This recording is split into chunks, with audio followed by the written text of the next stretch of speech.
இஷ்டம். அங்கே போயிட்டா தான் யாருமே என்னை கேட்க மாட்டாங்கோ.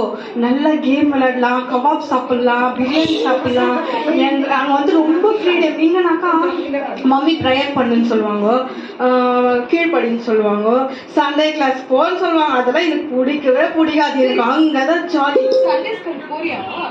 நான் போன்னு சொல்லுவாங்க, ஆனால் நான் போகிறதில்ல. என் மம்மி டார்ச்சர் பண்ணி போய் ஒரு டைம் விட்டுருவாங்க. அதுக்காக நான் போனேன். அங்கே போனால் கூட அவங்க சொல்கிறதெல்லாம் என் காதுலேயே வாங்காது. கேட்குவேன், நெக்ஸ்ட் டைம் சொல்லுன்னு அக்கா சொல்லும் போது ஒன்றும் தெரியாது எனக்கு. அவங்கள ஏமாத்திடுவேன், சும்மா தான் போகிறது. அப்புறமா நல்லா அட்டம் பிடிக்குவேன். மொபைல் கொடுக்கலன்னா உருண்டி பெருண்டி டார்ச்சர் பண்ணிடுவேன். அப்புறமா அவனுக்கு மட்டும் செய்யலையே, இவனுக்கு மட்டும் செய்யலையேன்னு நான் என் மம்மி டாடியெல்லாம் நான் ரொம்ப டார்ச்சர் பண்ணுவேன். அந்த மாதிரி அடம் பிடிக்கணும் நான். அப்புறமா யார் என் மம்மி என்ன திட்டாங்கன்னா, ஹே ஹே ஹே